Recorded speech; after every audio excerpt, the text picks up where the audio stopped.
If you let Israel kill freedom of speech for people who are here legally, that means you're killing it for US citizens. Even if you don't care about immigrants, that means you're killing it for US citizens on behalf of a foreign government. Federal judge earlier today ordered the US government to finally free former Columbia University graduate student Mahmoud Khalil from the immigrant detention center where he's been held since early March. This is US District Judge Michael Farbiars, who said it was highly unusual for the government to continue to detain a legal US resident who was unlikely to flee and hadn't been accused of any violence. He said Khalil is likely not a flight risk and quote, is not a danger to the community, period, full stop. And to be clear, he has not just not been accused of any violence, he hasn't been accused of any crimes.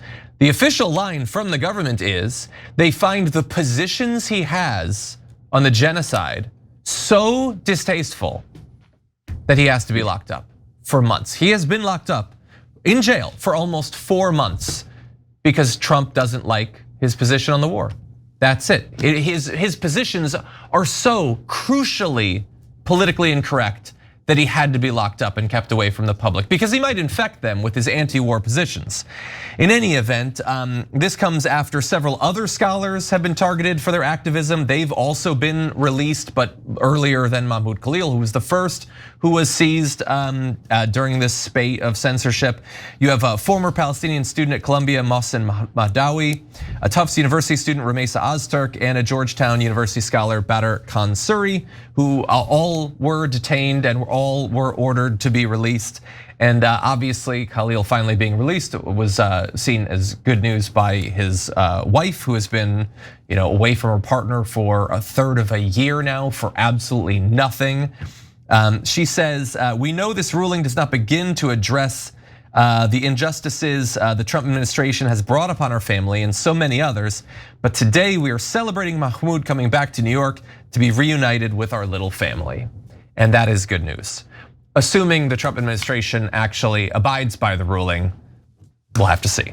Yeah, John, the only bone I have to pick with you is your headline was a little wrong. It's Israeli hostage released inside America. It was donors who want America to serve Israel that ordered the arrest of Mahmoud Khalil. There's no other reason to arrest him. And this judge, by the way, if you think, oh, biased liberal judge, no, he's the one that said it in the first round. No, they have a right to detain him and deport him if they can prove their case. So at the time, people were like, oh, maybe he's a pro-Trump judge, right? No, he's like, no, you got to show me the evidence. So they bring him in, and he's like, okay, give me evidence of any violent act he did. Oh, we don't have any. Okay, how about property destruction? We don't have any. Okay, how about any crime? We don't have any. So then why the hell did you arrest him? And they're like, it could be that maybe there was a problem on his visa. Yeah, but what do you mean maybe there was a problem in his visa? Is there a problem in his visa? We're not gonna present any evidence. It's like, well then yeah, if you arrest a guy for absolutely no reason, yes, you have to release him. That's our laws in America. It's not complicated. This is like the easiest case he's ever had to deal with. When the government presents zero evidence of any crime, no, you can't keep him. But the government says, but to be fair, he has criticized beloved Israel. And remember when we burned our Constitution and got rid of the First Amendment? Or actually just crossed it out. You have freedom of speech unless you criticize Israel, in which case you'll be locked up because AIPAC gave hundreds of millions of dollars to our Congress people and to Joe Biden and Kamala Harris and Donald Trump. But to be fair to Biden, he didn't do this and he wouldn't, as terrible as Biden was, as he was an enabler of genocide and paid for a genocide, he didn't go the extra mile of saying, I'll end freedom of speech in America on behalf of Israel. That was Donald Trump. So thank God for the American court system. Thank God we're a democracy and a constitutional republic. So the judge said, no, you have to let that Israeli hostage go. He didn't do anything wrong. And yes, he does have freedom of speech in America. Trey.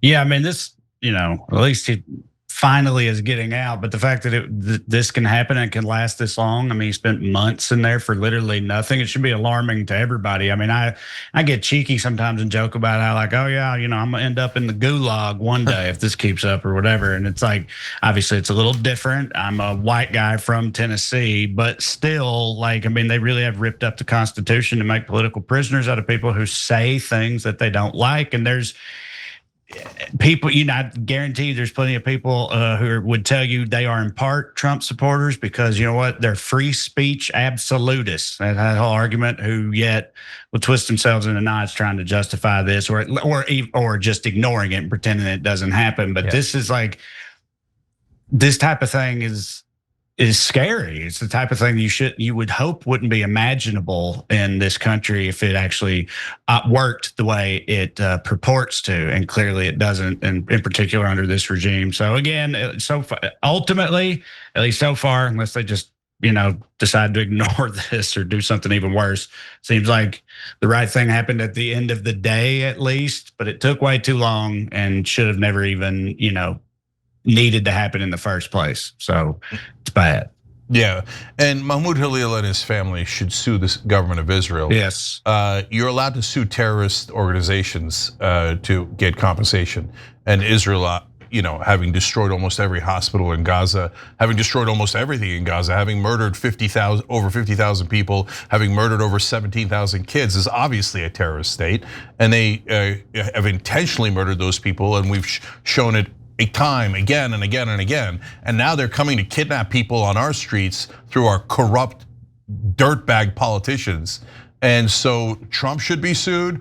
And if you're MAGA, you're like, oh yeah, I'm a free speech absolutist, like Trey said. Oh, but he's an immigrant. Oh, I hate immigrants. So let's just get rid of our freedom of speech. The freedom of speech is for America, everyone in America. The Supreme Court has ruled that for 200 years straight.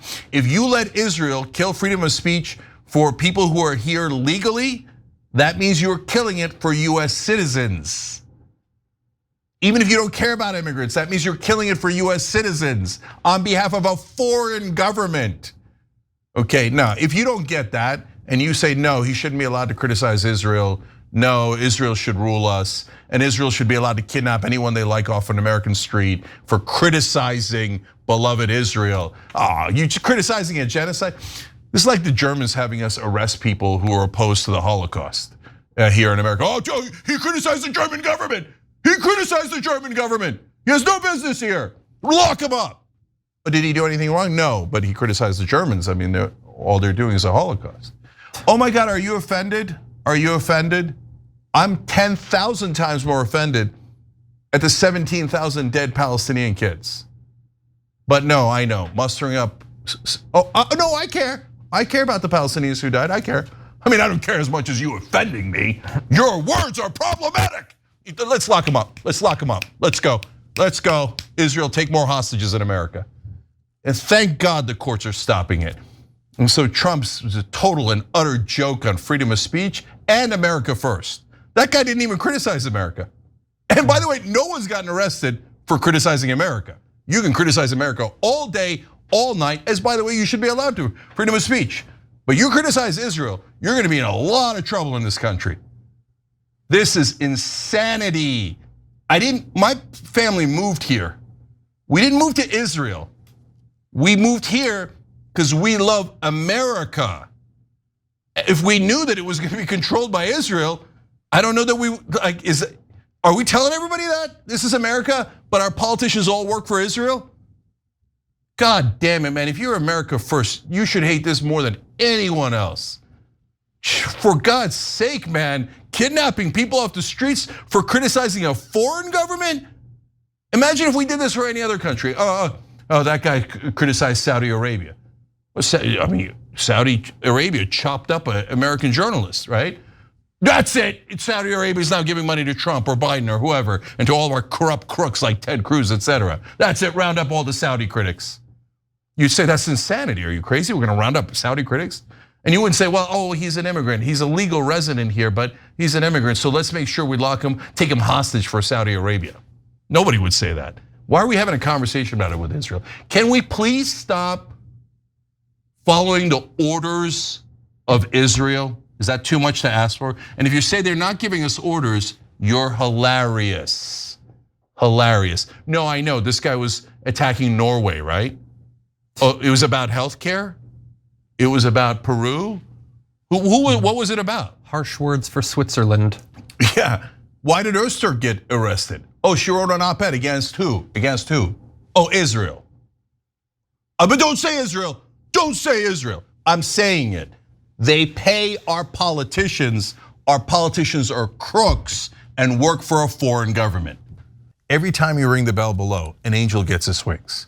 Totally not true, but it does keep you updated on our live shows.